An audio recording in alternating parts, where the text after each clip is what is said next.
On a choisi de se poser dans ce bar d'atmosphère à Liège pour aborder ce qui est la dernière émission de cette année 2019. Et qui dit dernière émission de l'année dit forcément rétrospective. Et donc on commence par ça, par les éléments essentiels du dossier du tram depuis la signature. C'était tout début d'année. Le 31 janvier 2019, c'est fait. Le contrat de construction du tram de Liège est signé. Il lie l'OTW, opérateur des transports de Wallonie, et le consortium Tram Ardent pour la construction d'une ligne de 11 km 700.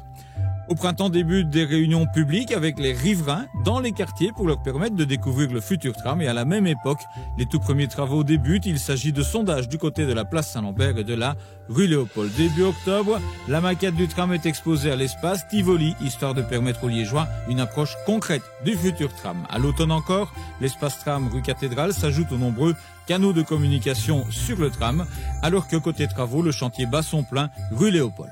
Le pont Atlas est mis en sens unique début novembre et le centre de remisage et de commandement est déjà lui en voie de construction à Bressou. En plus du pont Atlas, un autre ouvrage est déjà concerné par les travaux. Le pont des Tilleuls est en effet démoli le premier week-end de décembre. Voilà donc pour les éléments essentiels de l'année 2019. On va y revenir notamment avec Daniel Waltley du TEC, parce qu'on va voir un peu ce que les Liégeois ont posé comme question par rapport à ce tram. Et puis on verra avec Michel Rucois de Tram Ardent ce qui nous attend pour 2020, et il y a pas mal de choses qui nous attendent. Mais d'abord, les Liégeois, qu'est-ce qu'ils demandent quand ils posent des questions sur le tram? Quelles sont les questions qui reviennent le plus, Daniel? En fait, c'est pas du tout une surprise. On a beau montrer ce tracé sous toutes ses formes, sur un site, sur un flexwall, sur des supports, on nous demande où passe le tram demain à Liège. Numéro 2, c'est est-ce qu'il y aura encore des bus? Et effectivement, le réseau va être réorganisé autour du tram.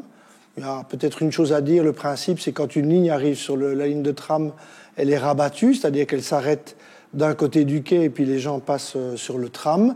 Sinon, il y aura aucune disparition de ligne, mais des modifications de ligne, mais pas tant que ça finalement. Ils demandent surtout aussi à voir à quoi va ressembler leur quartier ou la zone qu'ils utilisent habituellement. Ça, ils sont très curieux par rapport à ça et on espère l'année prochaine d'ailleurs de leur donner de plus en plus d'images du futur. Transition toute faite avec Michel, c'est de ça dont on va parler. Est-ce qu'on peut attendre des moments qui vont vraiment marquer les gens déjà en 2020 et une prise de conscience de ce à quoi ça va ressembler en 2022?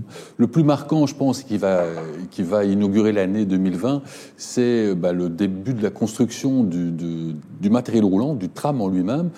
On ne le verra pas parce que c'est dans des usines à Saragosse en Espagne.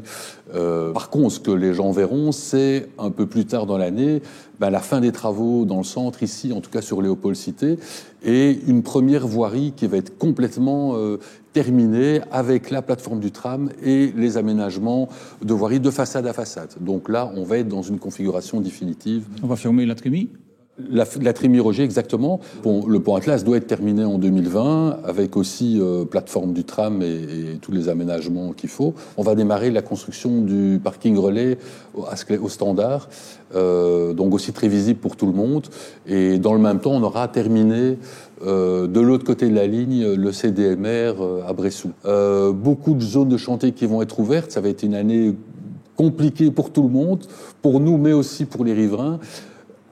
Mais avec ce petit plus, c'est qu'on va voir des zones où les travaux seront finis et une configuration finale donc un peu plus beau pour tout le monde. Donc ça, c'est toujours super agréable. Et donc on va revenir en surface et donc on va voir, ce sera plus visible pour les gens, ce sera plus concret, on va dire. Des beaux pavés, des rails de tram, et donc voilà. On va être plus dans le concret.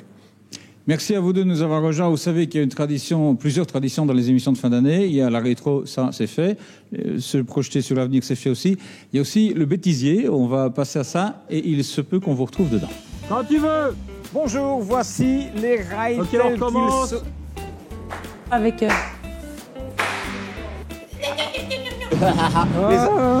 dommage.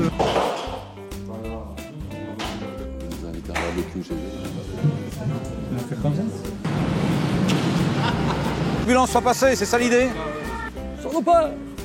Fais pas regarder sur l'horaire à quelle heure est la prochaine ambulance. Dans les deux sens, et je vais la refaire parce que c'est mauvais. ça n'ira pas.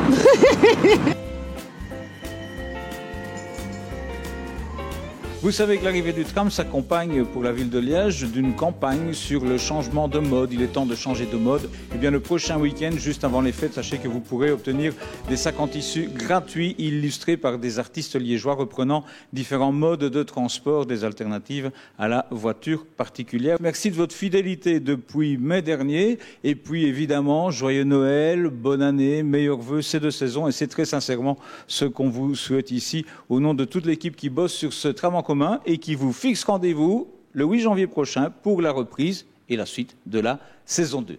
Bonne année. Le tram, on l'a toutes et tous en commun.